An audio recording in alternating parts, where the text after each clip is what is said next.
सावन मास कथा अध्याय 9। श्री शिवाय नमस्तुभ्यम। हर हर महादेव। आप सभी भक्तों पर भोलेनाथ और माँ पार्वती की कृपा सदा सर्वदा बनी रहे, यही हमारी भगवान से प्रार्थना है। भक्तों, आज आप सभी श्रवण करेंगे श्री शिव महापुराण की कथा अध्याय 9। भक्तों, 9वें अध्याय को सुनने से भक्त का हृदय पवित्र हो जाता है। जो व्यक्ति जीवन में भटके हुए हैं उन्हें शिव कृपा से सही मार्ग मिलता है। यह अध्याय अधर्म का नाश करता है और धर्म की स्थापना करता है। श्रावण मास में यह अध्याय सुनना 100 यज्ञों के फल के समान है। पूर्ण श्रद्धा से सुनेंगे तो शिव जी जीवन के हर संकट को हर लेंगे। तो आइए मन को एकाग्र करें और श्री शिव महापुराण की दिव्य कथा में डूब जाए। इसी मंगल कामना के साथ आइए आज की वीडियो का शुभारंभ करते हैं। तो भक्तों, आइए सुनिए श्री शिव महापुराण की आज की कथा की आगे की वृत्तांत। ओम नमः शिवाय। सूत जी बोले, हे ऋषियों, मैं शिव के पार्थिव लिंग की महिमा बता रहा हूँ। आप लोग भक्ति और आदर सहित इसका श्रवण करें। हे द्विजो, अभी तक बताए हुए सभी शिव लिंगों में पार्थिव लिंग सर्वोत्तम है। उसकी पूजा करने से अनेक भक्तों को सिद्धि प्राप्त हुई है। हे ब्राह्मणों, ब्रह्मा, विष्णु, प्रजापति तथा अनेक ऋषियों ने पार्थिव लिंग की पूजा करके अपना संपूर्ण अभिष्ट प्राप्त किया है। देव, असुर, मनुष्य, गंधर्व, नाग, राक्षस गण और अन्य प्राणियों भी आपकी पूजा करके परम सिद्धि प्राप्त की है। सतयुग में मणिलिंग, त्रेता युग में स्वर्णलिंग, द्वापर युग में पारद लिंग और कलयुग में पार्थिव लिंग को श्रेष्ठ कहा गया है। भगवान शिव की सभी 8 मूर्तियों में पार्थिव मूर्ति श्रेष्ठ है। किसी अन्य द्वारा ना पूजी हुई नवनिर्मित पार्थिव मूर्ति की पूजा करने से तपस्या से भी अधिक फल मिलता है। जैसे सभी देवताओं में शंकर ज्येष्ठ और श्रेष्ठ कहे जाते हैं, उसी प्रकार लिंग मूर्तियों में पार्थिव लिंग श्रेष्ठ कहा जाता है। जैसे सभी नदियों में गंगा ज्येष्ठ और श्रेष्ठ कही जाती है, वैसे ही सभी लिंग मूर्तियों में पार्थिव लिंग श्रेष्ठ कहा जाता है। जैसे सभी मंत्रों में प्रणव ओम महान कहा गया है, उसी प्रकार शिव का यह पार्थिव लिंग श्रेष्ठ, आराध्य और पूजनीय होता है।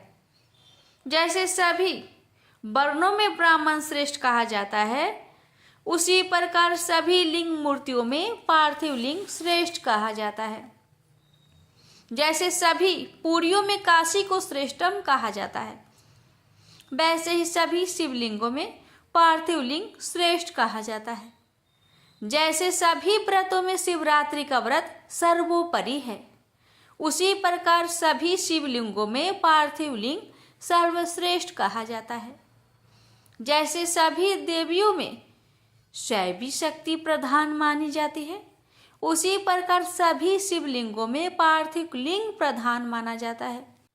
जो पार्थिव लिंग का निर्माण करने के बाद किसी अन्य देवता की पूजा करता है, उसकी वह पूजा तथा स्नान दान आदि की क्रियाएं व्यर्थ हो जाती है। पार्थिव पूजन अत्यंत पुण्यदायी है तथा सब प्रकार के धन्य करने वाला, दीर्घायुष देने वाला है। यह तुष्ट, पुष्ट और लक्ष्मी प्रदान करने वाला है। अतः श्रेष्ठ साधकों को पूजन अवश्य करना चाहिए। उपलब्ध उपचारों से भक्ति श्रद्धा पूर्वक पार्थिव लिंग का पूजन करना चाहिए।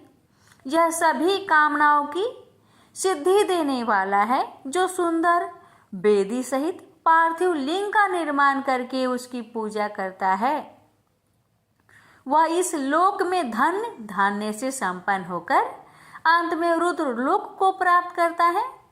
जो पार्थिव लिंग का निर्माण करके बेलपत्रों से 11 वर्ष तक उसका त्रिकाल पूजन करता है।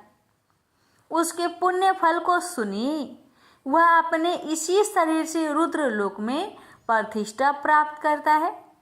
उसके दर्शन और स्पर्श से मनुष्य के सभी पाप नष्ट हो जाते हैं। वह जीवन मुक्त ज्ञानी और शिव स्वरूप है, इसमें संचय नहीं है। उसके दर्शन मात्र से भोग और मोक्ष की प्राप्ति होती है। जो पार्थिव शिवलिंग का निर्माण करके जीवन प्रयत्न नित्य उसका पूजन करता है, वह शिवलोक प्राप्त करता है। वह असंख्य वर्षों तक भगवान शिव के सानिध्य में शिवलोक में वास करता है और कोई कामना शेष रहने पर वह भारतवर्ष में सम्राट बनता है। जो निष्काम भाव से नित्य उत्तम पार्थिव लिंग का पूजन करता है, वह सदा के लिए शिवलोक में वास करता है और शिव सायुज्य को प्राप्त कर लेता है। यदि ब्राह्मण पार्थिव शिवलिंग का पूजन नहीं करता है तो वह अत्यंत दारुण शूलप्रोत नामक घोर नरक में जाता है। किसी भी विधि से सुंदर पार्थिव लिंग का निर्माण करना चाहिए, किंतु उसमें पंचसूत्र विधान नहीं करना चाहिए। उसे अखंड रूप से बनाना चाहिए, खंडित रूप में नहीं। खंडित लिंग का निर्माण करने वाला पूजा का फल नहीं प्राप्त करता है। मणिलिंग, स्वर्णलिंग, पारदलिंग, अष्टपिक लिंग, पुष्प राग लिंग और पार्थिव लिंग को अखंड ही बनाना चाहिए। अखंड लिंग चिरलिंग होता है और 2 खंड वाला अचर लिंग कहा गया है। इस प्रकार चर और अचर लिंग का यह खंड अखंड विधान कहा गया है। अस्थावर लिंग में वेदिका भगवती महाविद्या का रूप है और लिंग भगवान महेश्वर का स्वरूप है, इसलिए अस्थावर अचर लिंगों में वेदी युक्त द्विखंड लिंग ही श्रेष्ठ माना गया है। द्विखंड वेदिका युक्त अस्थावर लिंग का विधान पूर्वक निर्माण करना चाहिए। शिव सिद्धांत के जानने वाले ने अखंड लिंग को जंगम चर लिंग माना है। अज्ञानतावश ही कुछ लोग चर लिंग को 2 खंडों में वेदिका और लिंग बना लेते हैं। शास्त्रों को जानने वाले सिद्धांत मर्मज्ञ मुनिजन ऐसा नहीं करते। जो मूर्ख जन अचर लिंग को अखंड तथा चर लिंग को द्विखंड रूप में बनाते हैं, उसे शिव पूजा का फल नहीं प्राप्त होता है। इसलिए अत्यंत प्रसन्नता पूर्वक शास्त्रोक्त विधि से चर लिंग को अखंड तथा अचर लिंग को द्विखंड बनाना चाहिए। अखंड चर लिंग में की गई पूजा से संपूर्ण फल की प्राप्ति होती है। द्विखंड चर लिंग की पूजा महान अनिष्टकर कही गई है। उसी प्रकार अखंड अचर लिंग की पूजा से कामना सिद्ध नहीं होती, उससे तो अनिष्ट प्राप्त होता है, ऐसा शास्त्रज्ञ विद्वानों ने कहा है। सूत जी बोले, हे महर्षियों, अब मैं वैदिक कर्म के प्रति श्रद्धा भक्ति रखने वाले लोगों के लिए वेदोक्त मार्ग से ही पार्थिव पूजा की पद्धति का वर्णन करता हूँ। यह पूजा भोग और मोक्ष दोनों को देने वाली है। आहीनक सूत्र में बताई हुई विधि के अनुसार स्नान और संध्या उपासना करके पहले ब्रह्म यज्ञ करे, तत्पश्चात देवताओं, ऋषियों, सनकादि मनुष्य और पितरों का तर्पण करे। मनुष्य को चाहिए कि अपनी रुचि के अनुसार संपूर्ण नित्य कर्मों को पूर्ण करके शिव स्मरण पूर्वक भस्म तथा रुद्राक्ष धारण करे। तत्पश्चात संपूर्ण मनोवांछित फल की सिद्धि के लिए ऊंची भक्ति भावना के साथ उत्तम पार्थिव लिंग की वेदोक्त विधि से भली भांति पूजा करे। नदी या तालाब के किनारे, पर्वत पर, वन में, शिवालय में अथवा और किसी पवित्र स्थान में पार्थिव पूजन करने का विधान है। हे ब्राह्मणों, शुद्ध स्थान से निकली हुई मिट्टी को यत्नपूर्वक लाकर बड़ी सावधानी के साथ शिवलिंग का निर्माण करें। ब्राह्मणों के लिए श्वेत, क्षत्रिय के लिए लाल, वैश्य के लिए पीले और शूद्र के लिए काली मिट्टी से शिवलिंग बनाने का विधान है, अथवा जहाँ जो मिट्टी मिल जाए उसी में शिवलिंग बनाए। शिवलिंग बनाने के लिए प्रयत्न पूर्वक मिट्टी का संग्रह करके उस शुभ मृत्तिका को अत्यंत शुद्ध स्थान में रखें। फिर उसकी शुद्धि करके जल से स्नान कर पिंड बना ले और वेदोक्त मार्ग से धीरे धीरे सुंदर पार्थिव लिंग की रचना करें। तत्पश्चात भोग और मोक्ष रूप फल की प्राप्ति के लिए भक्ति पूर्वक उसका पूजन करें। उस पार्थिव लिंग के पूजन की जो विधि है उसे मैं विधान पूर्वक बता रहा हूँ, आप लोग सुनिए। ओम नमः शिवाय इस मंत्र का उच्चारण करते हुए समस्त पूजन सामग्री का प्रोक्षण करें। उस पर जल छिड़के उसके बाद भूर्सी इत्यादि मंत्र से क्षेत्र सिद्धि करें। फिर आपो अस्मानं इस मंत्र से जल का संस्कार करें। इसके बाद नमस्ते रुद्रं इस मंत्र से अस्फाटिका बंध सप्टिक शिला का घेरा बनाने की बात कही गई है। नमः संभायं इस मंत्र से क्षेत्र शुद्धि और 5 मृत्तिका प्रोक्षण करें।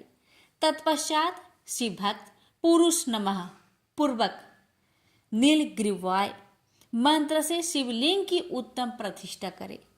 इसके बाद वैदिक रीति से पूजन कर्म करने वाला उपासक भक्ति पूर्वक एतते रुद्राव इस मंत्र से रमणीय आसन दे।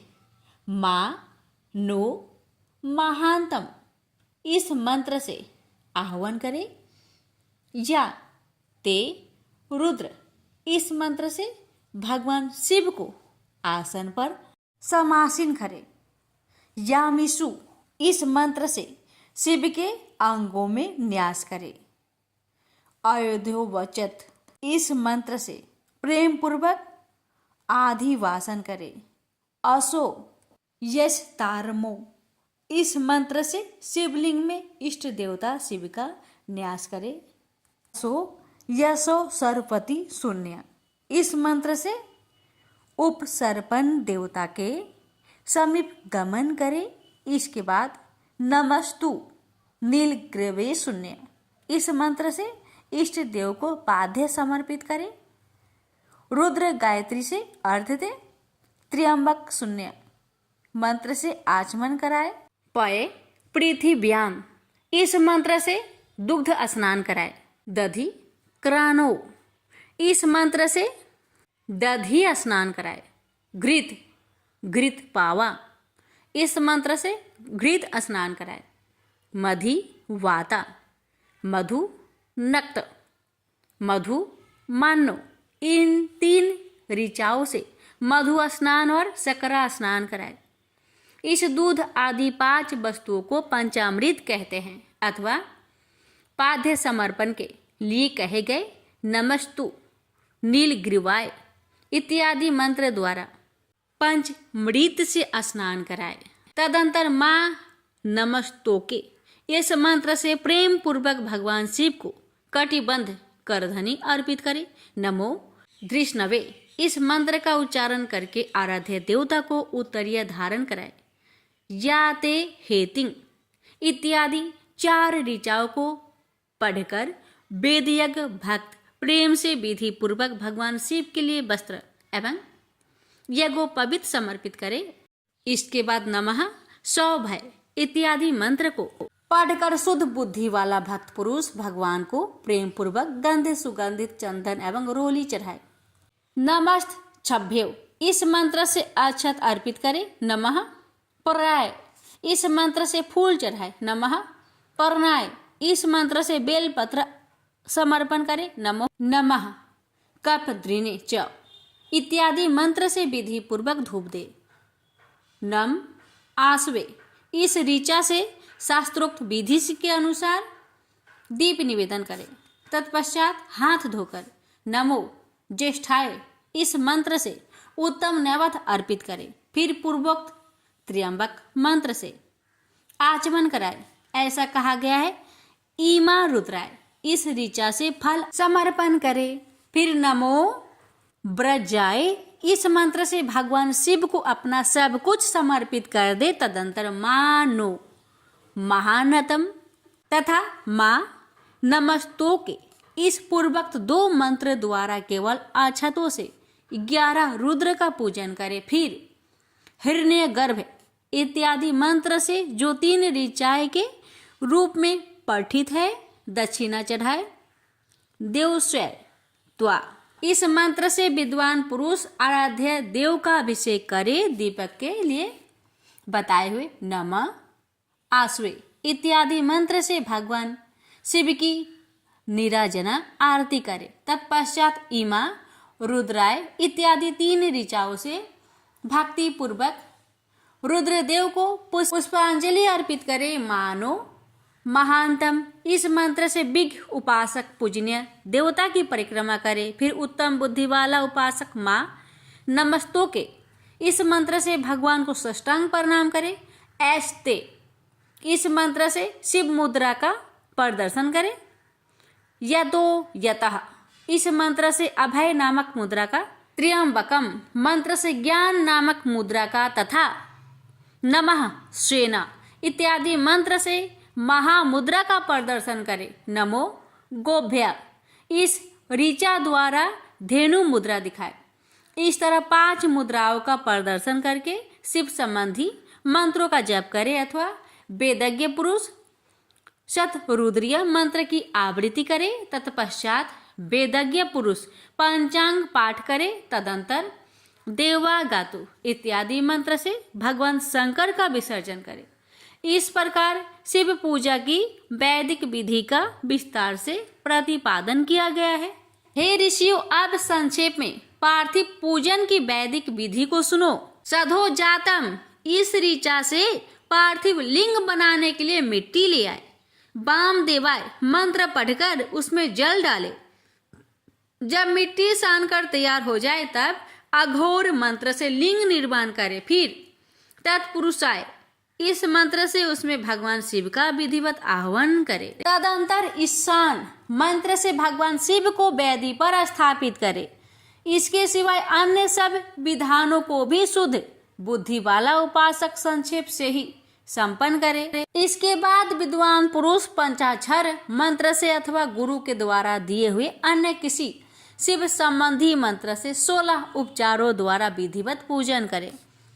अथवा भवाय, भवनाशाय, महादेवाय धीमहि, उग्राय, उग्रनाशाय, सर्वाय, शशि मैलिनी, इस मंत्र द्वारा विद्वान उपासक भगवान शंकर की पूजा करे। वह भ्रम छोड़कर उत्तम भक्ति से शिव की आराधना करे, क्योंकि भगवान शिव भक्ति से ही मनोवांछित फल देते हैं। हे ब्राह्मणों, यह जो वैदिक विधि से पूजन का क्रम बताया गया है, इसका पूर्ण रूप से आदर करता हुआ मैं पूजा की एक दूसरी विधि भी बता रहा हूँ, जो उत्तम होने के साथ ही सर्वसाधारण के लिए उपयोगी है। हे मुनिवरों, पार्थिव लिंग की पूजा भगवान शिव के नामों से बताई गई है। वह पूजा संपूर्ण अभिष्टों को देने वाली है। मैं उसे बताता हूँ, सुनो। हर, महेश्वर, शंभु, शूलपाणी, पिनाकधृत, शिव, पशुपति और महादेव, ये क्रमशः शिव के 8 नाम कहे गए हैं। इनमें से प्रथम नाम द्वारा अर्थात ओम हराय नमः का उच्चारण करके पार्थिव लिंग बनाने के लिए मिट्टी लाए। दूसरे नाम अर्थात ओम महेश्वराय नमः का उच्चारण करके लिंग निर्माण करे। फिर ओम संभवे नमः बोलकर उस पार्थिव लिंग की प्रतिष्ठा करे। तत्पश्चात ओम शूलपाणे नमः कहकर उस पार्थिव लिंग में भगवान शिव का आह्वान करे। ओम पिनाकधृष्य नमः कहकर उस शिवलिंग को नहलाए। ओम शिवाय नमः बोलकर उसकी पूजा करे।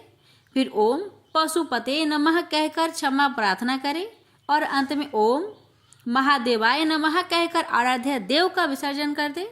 इस प्रकार प्रत्येक नाम के आदि में ओमकार और अंत में चतुर्थी विभक्ति के साथ नमः पद लगाकर बड़े आनंद और भक्ति भाव से पूजन संबंधी सारे कार्य करने चाहिए। षडाक्षर मंत्र से अंगन्यास और करन्यास की विधि भली भांति संपन्न करके नीचे लिखे अनुसार ध्यान करें। कैलाश पर्वत पर एक सुंदर सिंहासन के मध्य भाग में विराजमान सनद आदि भक्तों से पूजित, भक्तों के दुख रूप दावानल को नष्ट कर देने वाले अप्रेमय उमा के साथ समासीन तथा शिव के भूषण स्वरूप भगवान शिव का चिंतन करना चाहिए। भगवान महेश्वर का प्रतिदिन इस प्रकार ध्यान करें। उनकी अंग कांति चांदी के पर्वत की भांति गौर है। वे अपने मस्तक पर मनोहर चंद्रमा मुकुट धारण करते हैं। रत्नों के आभूषण धारण करने से उनका श्री अंग और भी उद्भासित हो उठा है। उनके 4 हाथों में क्रमशः परशु, मृग मुद्रा, वर एवं अभय मुद्रा सुशोभित है। वे सदा प्रसन्न रहते हैं। कमल के आसन पर बैठे हुए हैं। देवता लोग चारों ओर खड़े होकर उनकी स्तुति कर रहे हैं। उन्होंने वस्त्र के रूप में व्याघ्रचर्म धारण कर रखा है। वे इस विश्व के आदि हैं, बीज कारण रूप हैं, सबका समस्त भय हर लेने वाले हैं। उनके 5 मुख है और प्रत्येक मुख मंडल में 3-3 नेत्र हैं। इस प्रकार ध्यान करके तथा उत्तम पार्थिव लिंग का पूजन करके गुरु के दिए हुए पंचाक्षर मंत्र का विधि पूर्वक जप करे। हे वृपरो, विद्वान पुरुष को चाहिए कि वह देवेश्वर शिव को प्रणाम करते हुए नाना प्रकार की स्तुतियों द्वारा उनका स्तवन करे तथा शतरुद्रीय यजु 16वें अध्याय के मंत्रों का पाठ करे। तत्पश्चात अंजलि में अक्षत और फूल लेकर उत्तम भक्ति भाव से निम्नलिखित मंत्रों को पढ़ते हुए प्रेम और प्रसन्नता के साथ भगवान शंकर से इस प्रकार प्रार्थना करें। सबको सुख देने वाले, हे कृपा निधान, हे भूतनाथ, हे शिव, मैं आपका हूँ। आपके गुणों में ही मेरे प्राण बसते हैं अथवा आपके गुण ही मेरे प्राण, मेरे जीवन सर्वस्व है। मेरा चित्त सदा आपके ही चिंतन में लगा हुआ है। यह जानकर मुझ पर प्रसन्न होइए। कृपा कीजिए हे शंकर, मैंने अनजाने में अथवा जानबूझकर आदि कभी आपका जप और पूजन आदि किया हो तो आपकी कृपा से वह सफल हो जाए। हे गौरीनाथ, मैं इस समय महान पापी हूँ और आप सदा से ही परम महान पतित पावन हैं। इस बात का विचार करके आप जैसा चाहे वैसा करें। हे महादेव, हे सदाशिव, वेदों पुराणों नाना प्रकार के शास्त्रीय सिद्धांतों और विभिन्न ऋषियों ने भी अब तक आपको पूर्ण रूप से नहीं जाना है, तो फिर मैं कैसे जान सकता हूँ। हे महेश्वर, मैं जैसा हूँ वैसा ही उसी रूप में संपूर्ण भाव से आपका हूँ, आपके आश्रित हूँ, इसलिए आपसे रक्षा पाने के योग्य हूँ। हे परमेश्वर, आप मुझ पर प्रसन्न होइए। हे मुने, इस प्रकार प्रार्थना करके हाथ में लिए हुए अक्षत और पुष्प को भगवान शिव के ऊपर चढ़ाकर उन शंभु देव को भक्ति भाव से विधि पूर्वक साष्टांग प्रणाम करे। तदंतर शुद्ध बुद्धि वाला उपासक शास्त्रोक्त विधि से इष्ट देव की परिक्रमा करे। फिर श्रद्धा पूर्वक स्तुतियों द्वारा महेश्वर शिव की स्तुति करे। इसके बाद गला बजाकर गले से अव्यक्त शब्द का उच्चारण करके पवित्र एवं विनीत चित्त वाला साधक भगवान को प्रणाम करे। फिर आदर पूर्वक विज्ञापित करे और इसके बाद विसर्जन करे। हे मुनिवरों, इस प्रकार विधि पूर्वक पार्थिव पूजा बताई गई है, जो भोग और मोक्ष देने वाली तथा भगवान शिव के प्रति भक्ति भाव को बढ़ाने वाली है। जो मनुष्य इस अध्याय का शुद्ध चित्त से पाठ अथवा श्रवण करता है, वह सभी पापों से मुक्त होकर सभी कामनाओं को प्राप्त करता है। यह उत्तम कथा दीर्घायुष, आरोग्य, यश, स्वर्ग, पुत्र, पौत्र आदि सभी सुखों को प्रदान करने वाली है। ऋषिगण बोले, हे व्यास शिष्य सुत जी, हे महाभाग, आपको नमस्कार है। हे तात, आपने अच्छी प्रकार से पार्थिव चरण की विधि बताई है। अब सकाम पूजनों में मनोवांछित पदार्थ के अनुसार कितनी संख्या में पार्थिव लिंगों की पूजन विधि है? हे दिनवत्सल, इसे कृपा पूर्वक बताइए। सूत जी बोले, हे ऋषियों, आप सब लोग पार्थिव पूजन की विधि का श्रवण करें, जिसका अनुष्ठान करने से मनुष्य कृतकृत्य हो जाता है पार्थिव लिंग के पूजन को छोड़कर जो लोग अन्य देवता के यजन में लगे रहते हैं उनकी वह पूजा तप तथा दान आदि व्यर्थ हो जाता है। अब मैं कामना के अनुसार पार्थिव लिंगों की संख्या बताता हूँ। हे मुनि श्रेष्ठ, अधिक संख्या में अर्चन तो निश्चय ही फलदायी होता है। प्रथम आह्वान, तब प्रतिष्ठा, तदंतर सभी लिंगों का पूजन अलग अलग करना चाहिए। लिंगों का आकार तो एक समान ही रखना चाहिए। सिद्धा प्राप्ति की कामना से पुरुष भक्ति पूर्वक 1000 पार्थिव शिवलिंगों का पूजन करे, इससे निश्चय ही उस फल की प्राप्ति हो जाती है। धन चाहने वाले पुरुष को उसके आधे 500 पुत्र चाहने वाले को 1500 और वस्त्रों की आकांक्षा वाले को 500 शिवलिंगों का पूजन करना चाहिए।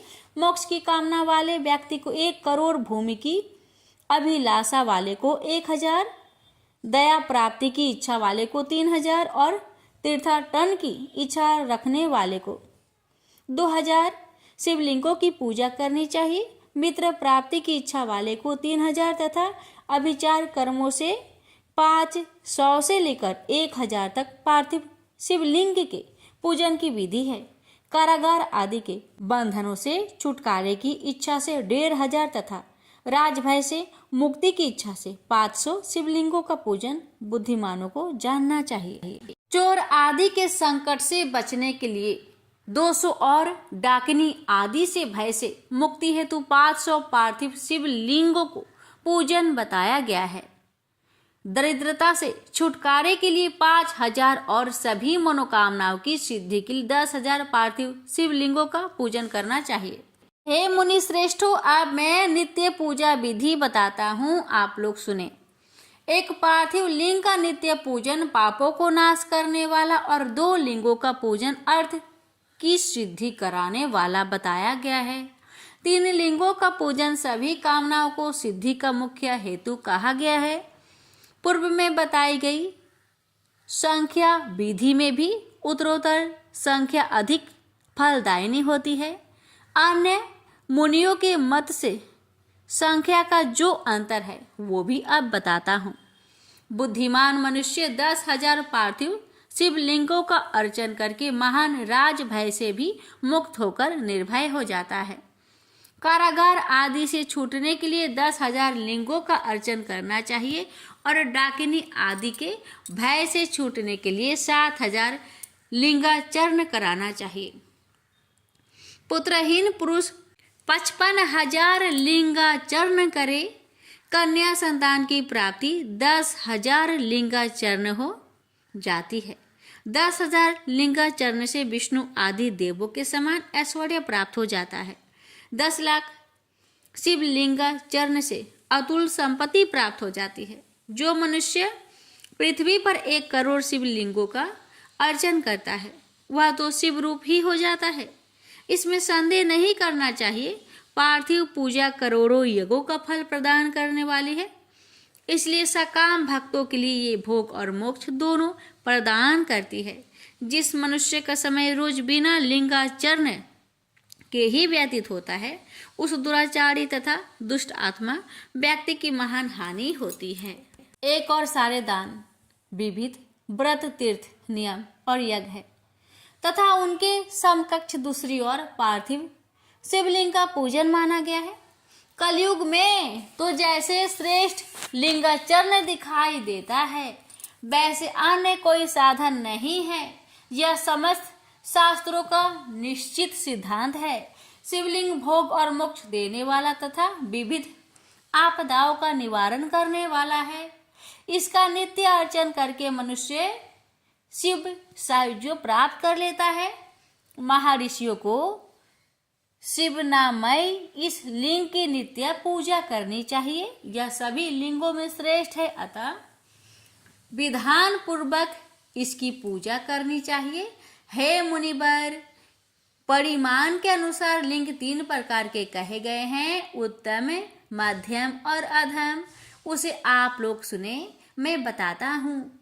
जो 4 अंगुल ऊंचा और देखने में सुंदर हो तथा वेदी से युक्त हो उस शिवलिंग को शास्त्रज्ञ महर्षियों ने उत्तम कहा है।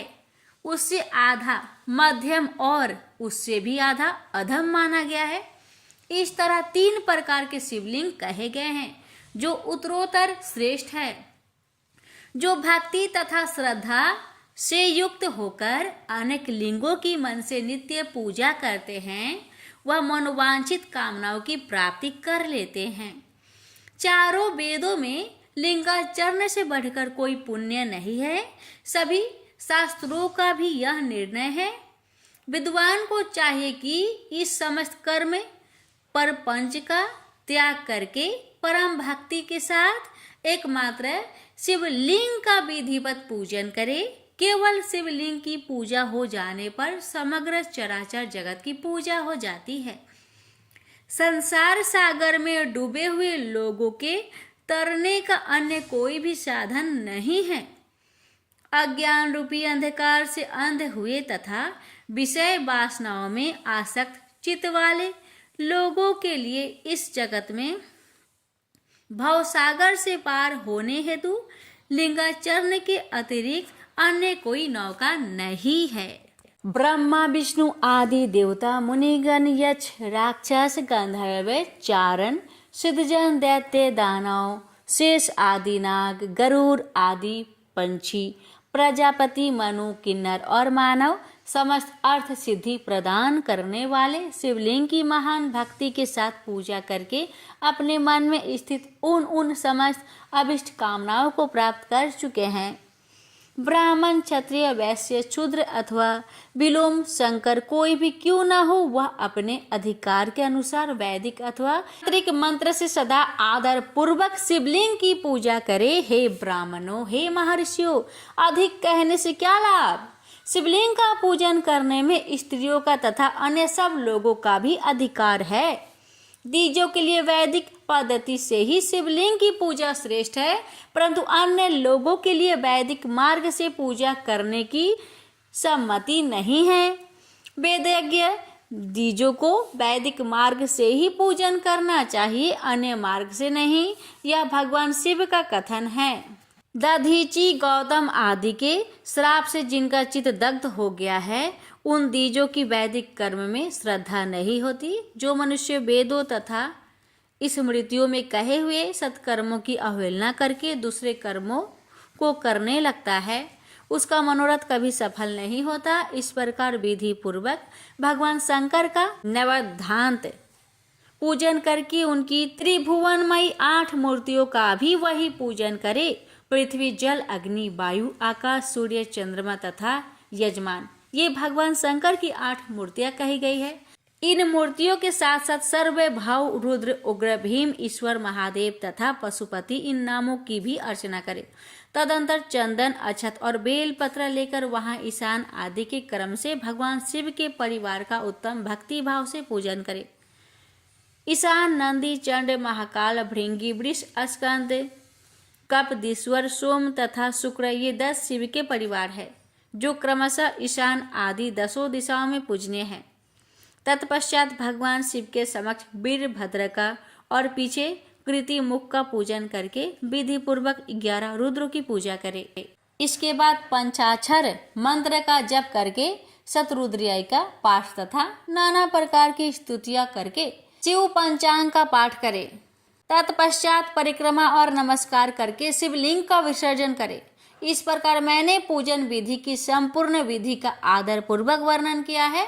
रात्रि में देव कार्य को सदा उत्तराभिमुख होकर ही करना चाहिए। इसी प्रकार शिव पूजन का भी पवित्र भाव से सदा उत्तराभिमुख होकर ही करना उचित है।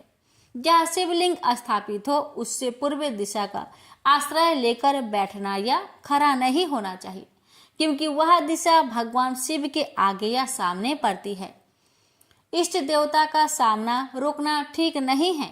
शिवलिंग से उत्तर दिशा में भी ना बैठे, क्योंकि उधर भगवान शंकर का वाम अंग है, जिसमें शक्ति स्वरूपा देवी उमा विराजमान है। पूजक को शिवलिंग से पश्चिम दिशा में भी नहीं बैठना चाहिए, क्योंकि वह आराध्य देवता का पृष्ठभाग है। पीछे की ओर से पूजा करना उचित नहीं है। अतः अवशिष्ट दक्षिण दिशा ही ग्रह है, उसी का आश्रय लेना चाहिए। तात्पर्य यह है कि शिवलिंग से दक्षिण दिशा में उत्तराभिमुख होकर बैठे और पूजा करे।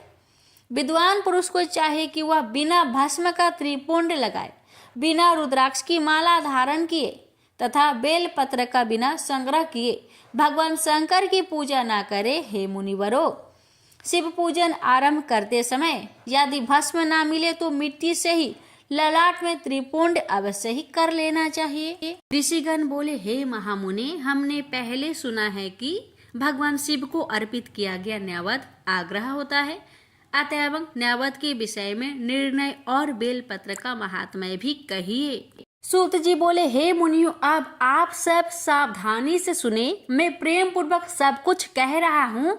आप लोग शिव व्रत धारण करने वाले हैं, अतः आप लोग धन्य हैं। जो शिव का भक्त, पवित्र, शुद्ध, सद्व्रती तथा दृढ़ निश्चयी है, उसे शिव नैवेद्य अवश्य ग्रहण करना चाहिए और आग्रह भगवान का त्याग कर देना चाहिए। शिव नैवेद्य को देखने मात्र से ही सभी पाप दूर हो जाते हैं और शिव का नैवेद्य भक्षण करने से तो करोड़ों पुण्य स्वतः आ जाते हैं। 1000 यज्ञ की बात कौन कहे, अबूर्द यज्ञ करने से भी वह पुण्य प्राप्त नहीं हो पाता जो शिव नैवेद्य खाने से प्राप्त हो जाता है। शिव का नैवेद्य खाने से तो शिव सायुज्य की प्राप्ति भी हो जाती है। जिस घर में शिव को नैवेद्य लगाया जाता है या अन्यत्र से शिव को समर्पित नैवेद्य प्रसाद रूप में आ जाता है, वह घर पवित्र हो जाता है और वह अन्य को भी पवित्र करने वाला हो जाता है। आए हुए शिव नैवेद्य को प्रसन्नता पूर्वक सिर झुकाकर ग्रहण करके भगवान शिव का स्मरण करते हुए उसे खा लेना चाहिए। आए हुए शिव नैवेद्य को दूसरे समय में ग्रहण करूंगा ऐसी भावना करके जो मनुष्य उसे ग्रहण करने में विलंब करता है उसे पाप लगता है। जिसमें शिव नैवेद्य ग्रहण करने की इच्छा उत्पन्न नहीं होती वह महान पापी होता है और निश्चित रूप से नरक को जाता है। हृदय में अवस्थित शिवलिंग का या चंद्रकांति मणि से बने हुए शिवलिंग अथवा स्वर्ण या चांदी से बनाए गए शिवलिंगों को समर्पित किया गया नैवेद्य शिव की दीक्षा लिए भक्त को खाना ही चाहिए, ऐसा कहा गया है। इतना ही नहीं, शिव दीक्षित भक्त समस्त शिवलिंगों के लिए समर्पित महाप्रसाद रूप शुभ शिव नैवेद्य को खा सकता है। जिन मनुष्यों ने अन्य देवों की दीक्षा ली है और शिव की भक्ति में वे अनुरक्त रहते हैं, उनके लिए शिव नैवेद्य के भक्षण के विषय में निर्णय को प्रेम पूर्वक आप सब सुने।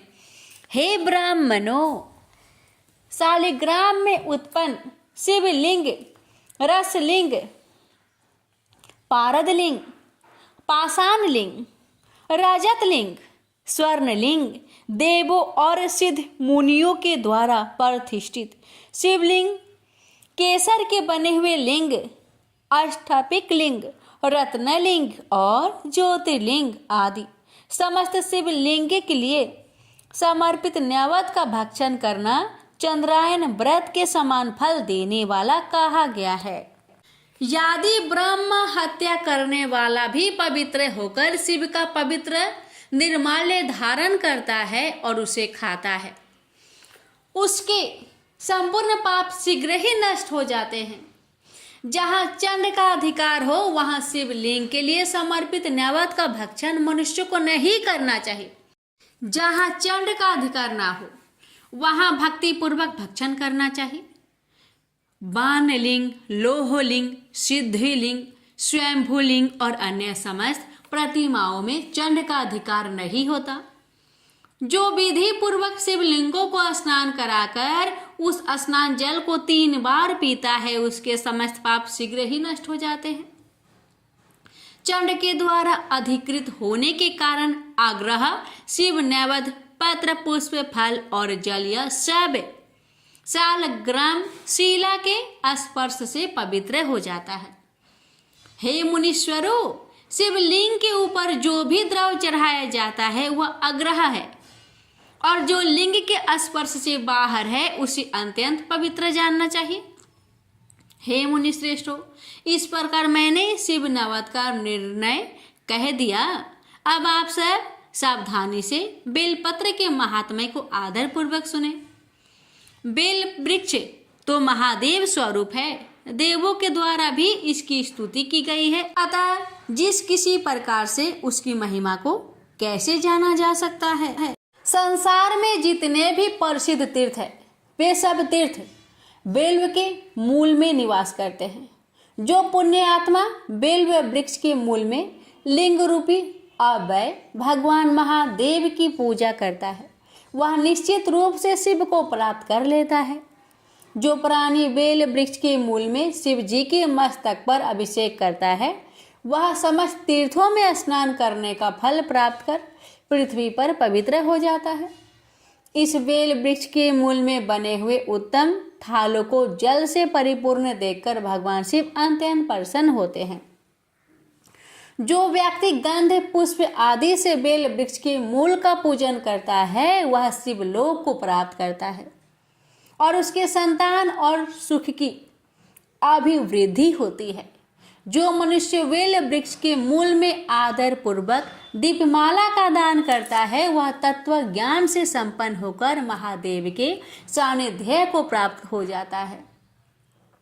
जो बिल्व शाखा को हाथ से पकड़कर उसके 9 पल्लवों को ग्रहण करके बिल्व की पूजा करता है वह समस्त पापों से मुक्त हो जाता है।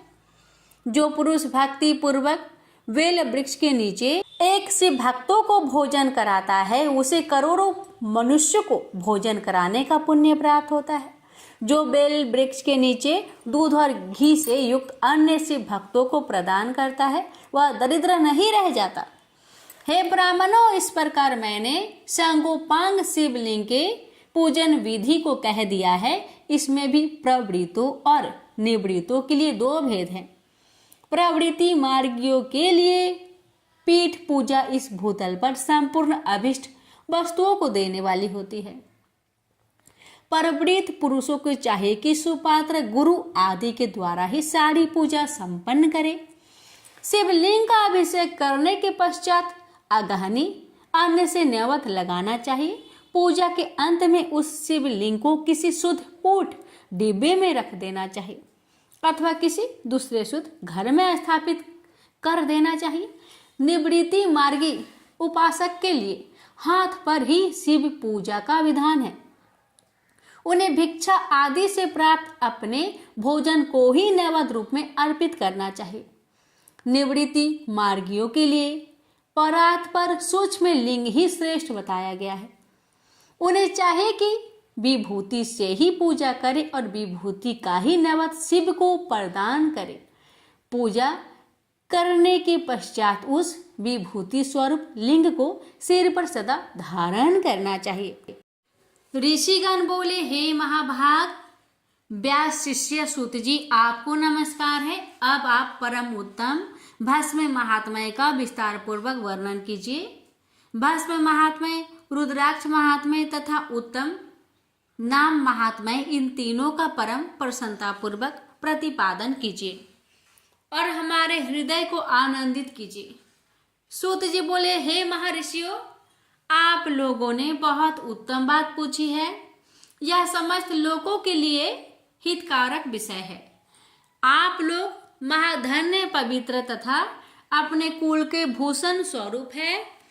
इस संसार में कल्याणकारी परम देव स्वरूप भगवान शिव जिनके देवता हैं, ऐसे आप सबके लिए यह शिव की कथा अत्यंत प्रिय है। वे ही धन्य और कृतार्थ है। उनका ही शरीर धारण करना भी सफल है और उन्होंने ही अपने कुल का उद्धार कर लिया है। जो शिव की उपासना करते हैं, जिनके मुख में भगवान शिव का नाम है, जो अपने मुख से सदा शिव शिव इस नाम का उच्चारण करते रहते हैं, पाप उनका उसी तरह स्पर्श नहीं करते जैसे खदीर वृक्ष के अंगार को छूने का साहस कोई भी प्राणी नहीं कर सकता। हे शिव, आपको नमस्कार है। श्री शिवाय नमस्तुभ्यम। जिस मुख से ऐसा उच्चारण होता है वह मुख समस्त पापों का विनाश करने वाला पावन तीर्थ बन जाता है। जो मनुष्य प्रसन्नता पूर्वक उस मुख का दर्शन करता है उसे निश्चय ही तीर्थ सेवन जनित फल प्राप्त होता है।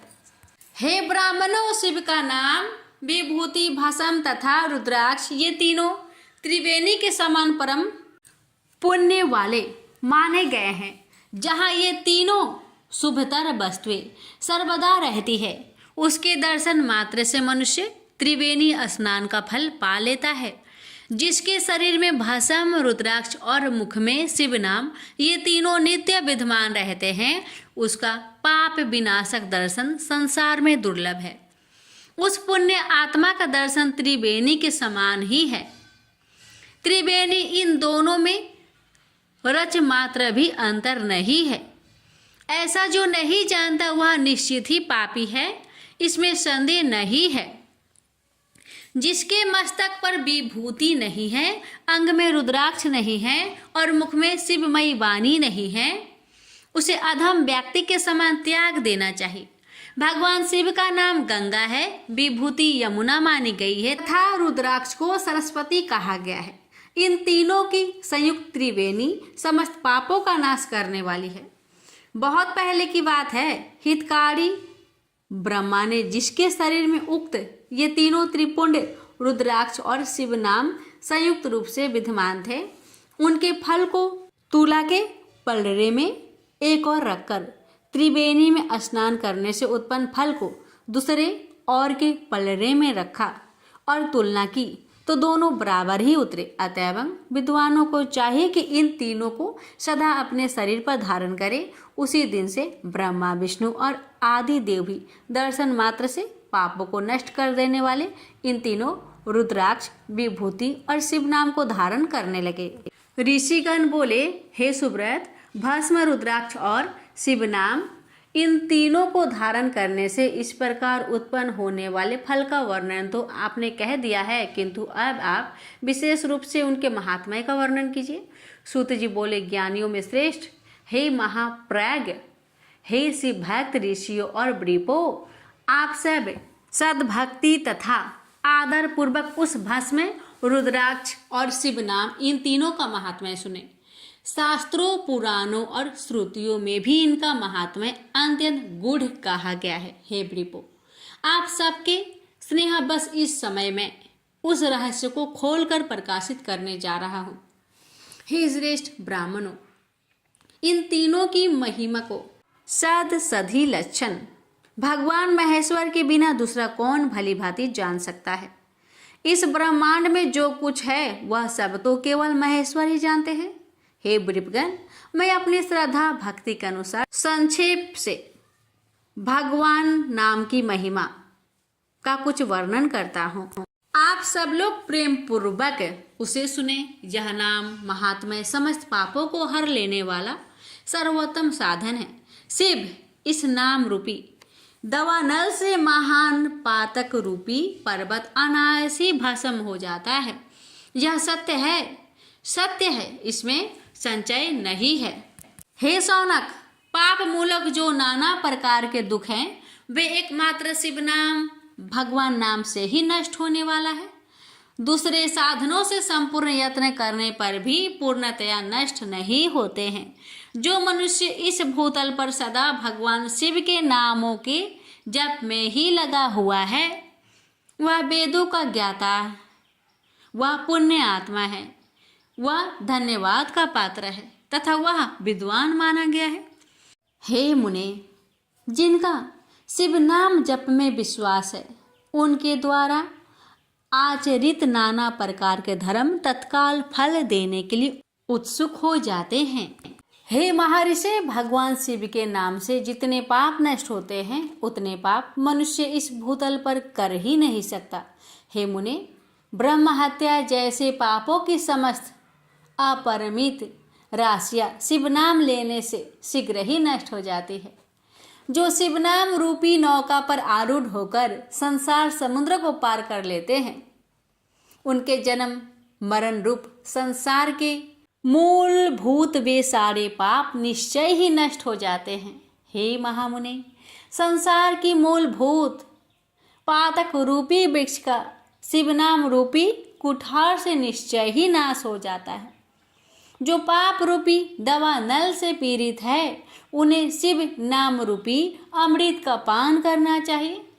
पापों के दवा नल से दग्ध होने वाले लोगों को उस शिव नाम मृत के बिना शांति नहीं मिल सकती। जो शिव नाम रूपी सुधा की वृष्टि जनित धारा में गोते लगा रहे हैं, वे संसार रूपी दवा नल के बीच में खड़े होने पर भी कदापि शोक के भागी नहीं होते। जिन महात्माओं के मन में शिव नाम के प्रति बड़ी भारी शक्ति है, ऐसे लोगों की सहसा और सर्वथा मुक्ति होती है।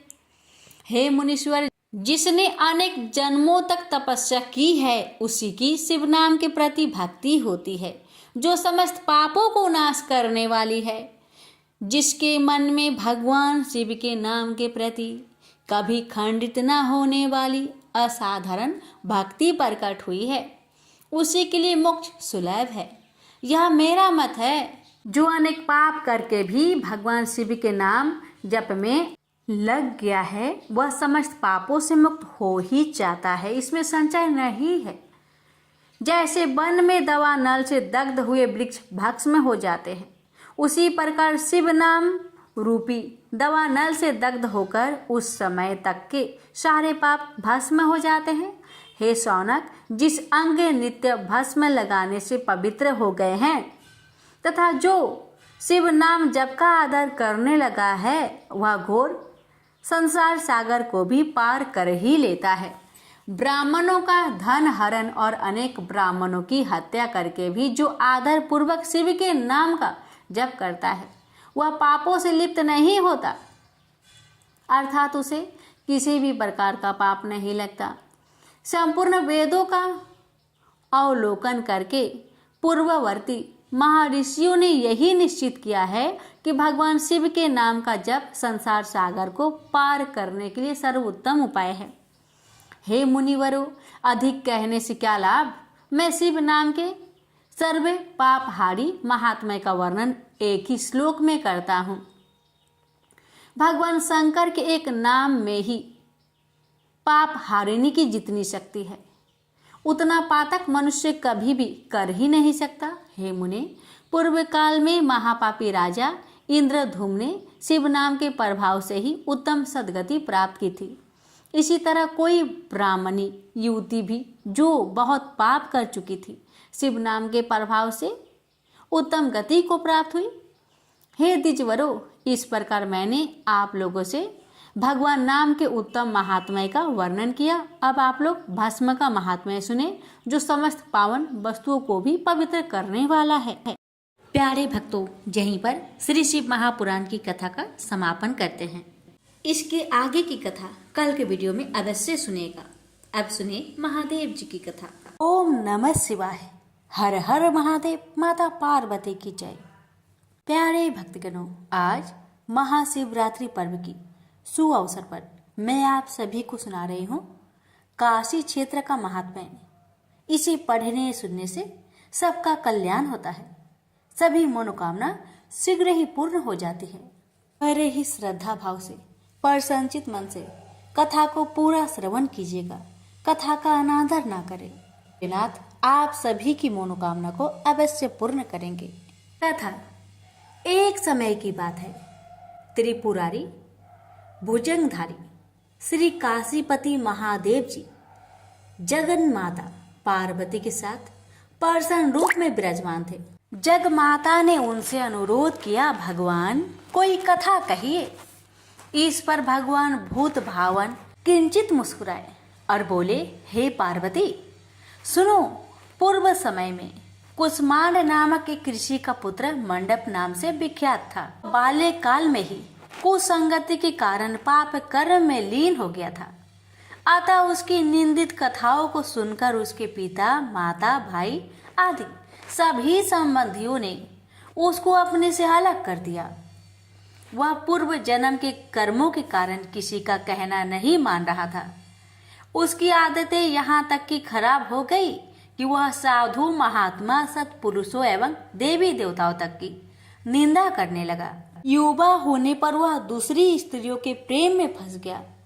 प्रेम के बस में होकर वह औरों के द्रव आदि की चोरी में भी लीन हो गया। उसके दो घनिष्ठ मित्र थे, एक था नापित, दूसरा था पटहारा।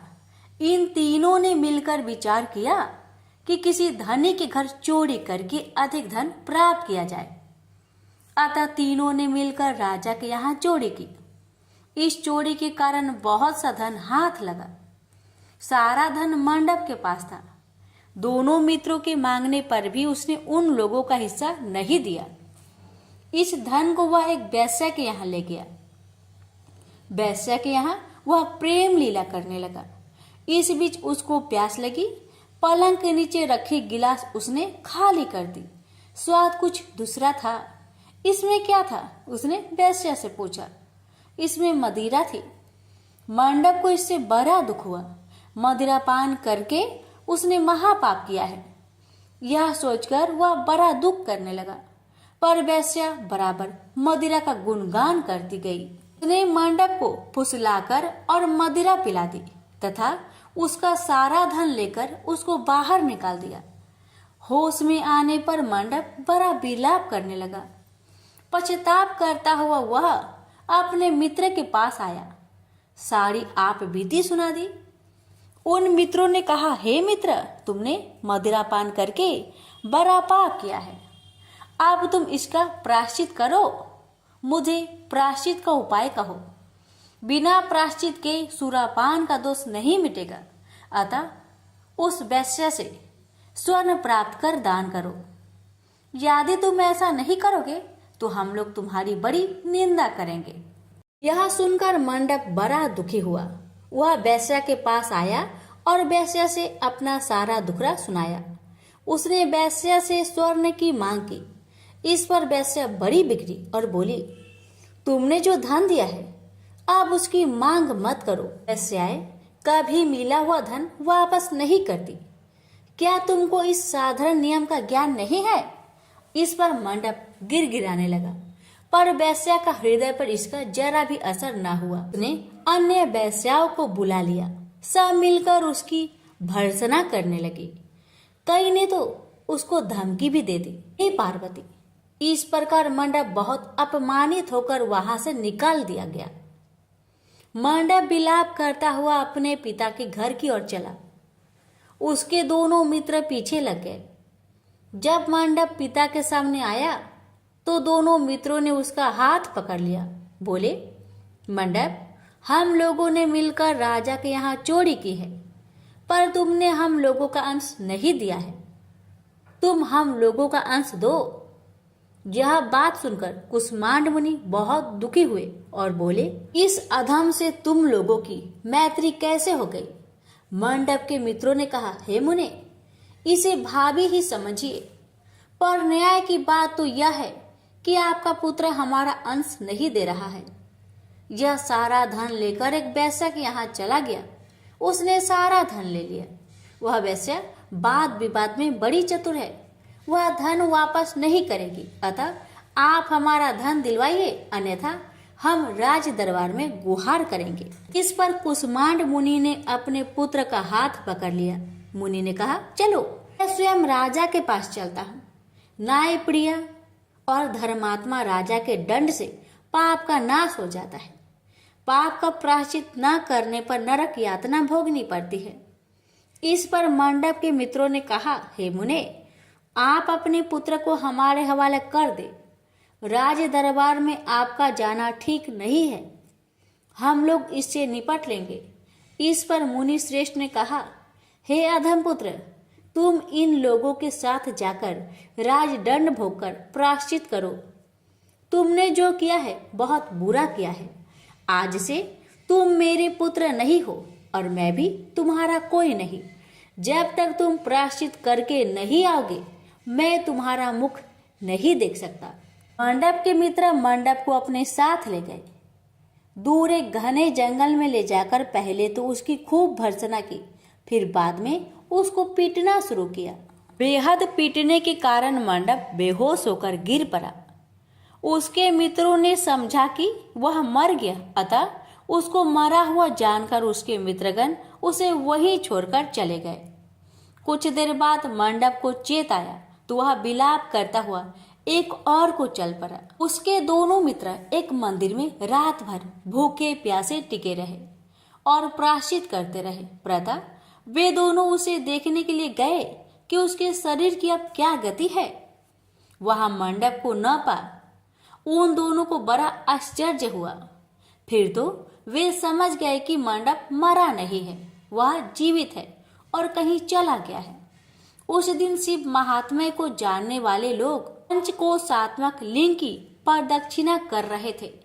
मंडप भी उन लोगों के साथ हो गया।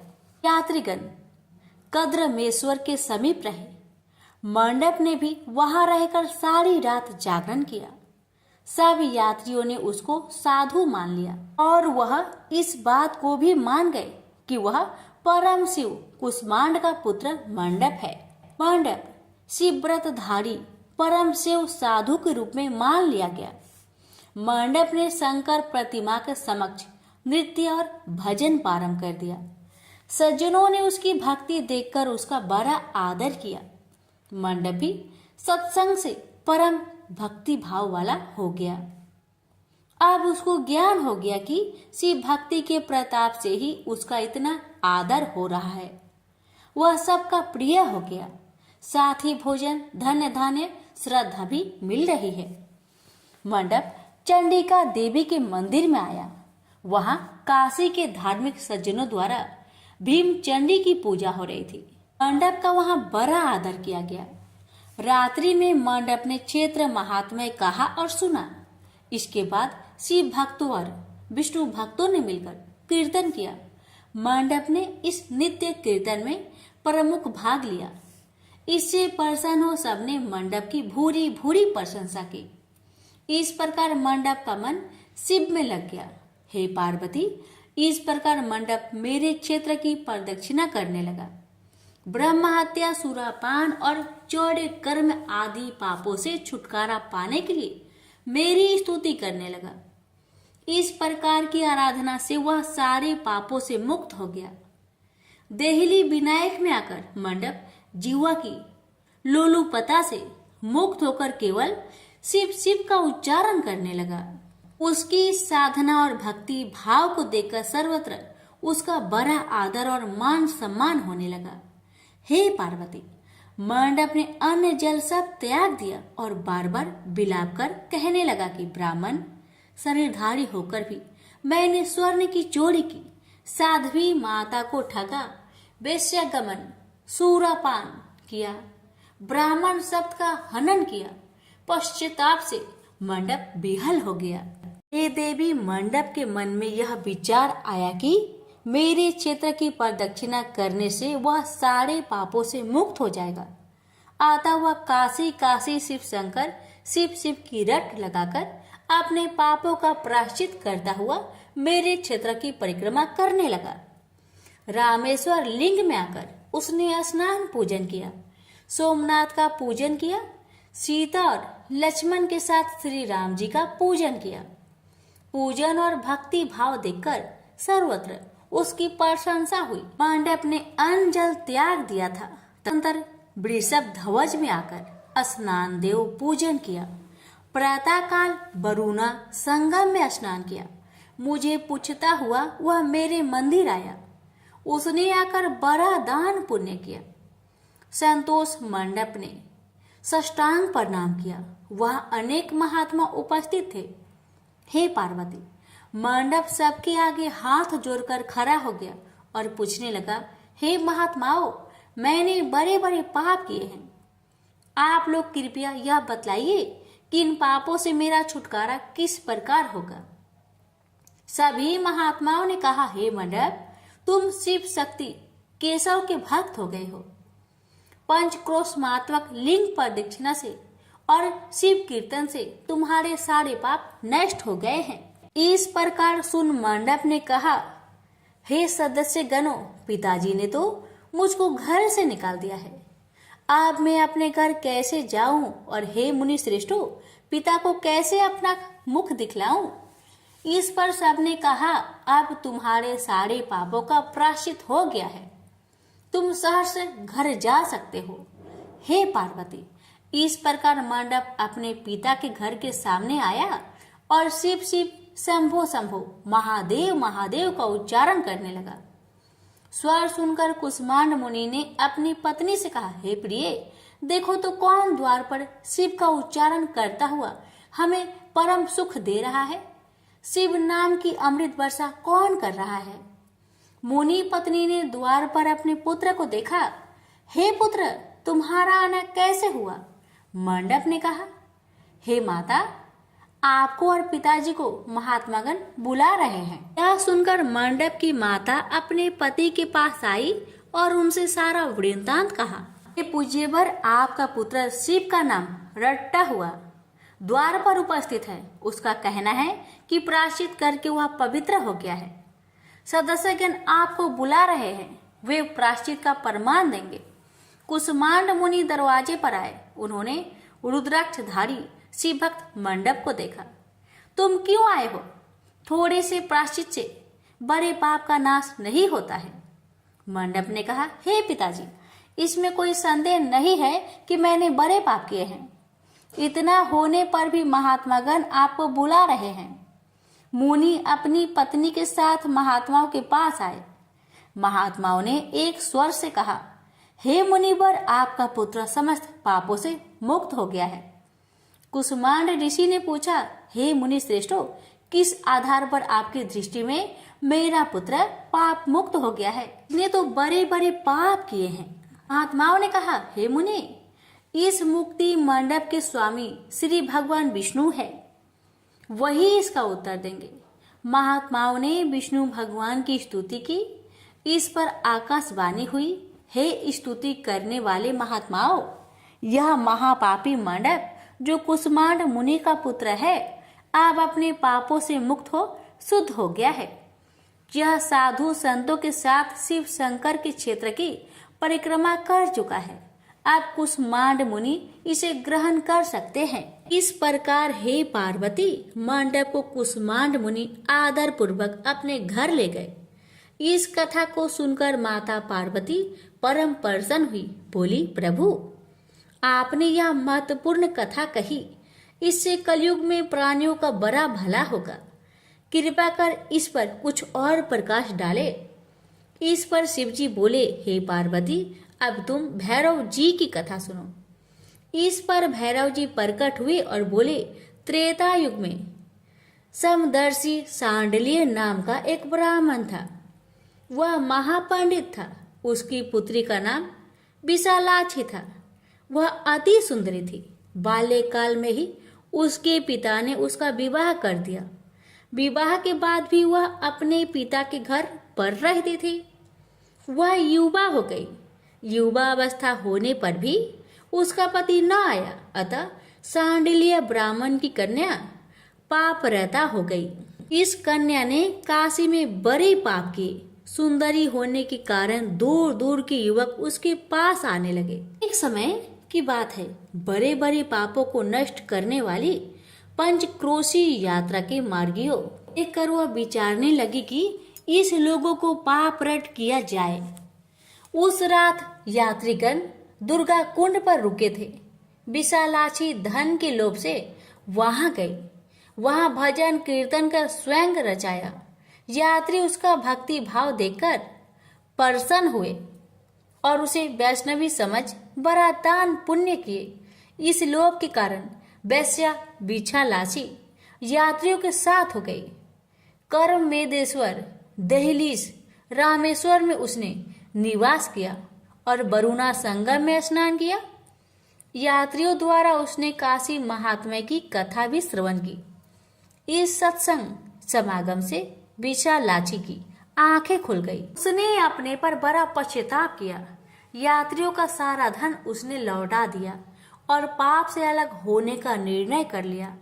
उसने महात्माओं से पूछा, हे देवताओं, मैं बड़ी पापिनी हूँ, कृपया मेरी मुक्ति का उपाय कहिए। इस पर महात्माओं ने कहा, देवी, तुम धन्य हो, तुमको पापों से भय नहीं करना चाहिए। तुमने काशी क्षेत्र की प्रदक्षिणा की है, अब तुम हमारे साथ प्रदक्षिणा जारी रखो। विशालाक्षी ने उपयुक्त वचनों पर विश्वास किया। वह महात्माओं के साथ हो गई। 5वें दिन सभी यात्री वृषभ खंड में रहे, वह भी उन्हीं के साथ रहे। सभी ने वरुणा संगम में स्नान किया और आदि केशव का पूजन किया। विशालाक्षी मुक्ति मंडप में आई। उसने बड़े भक्ति भाव से शिव शंकर की पूजा की।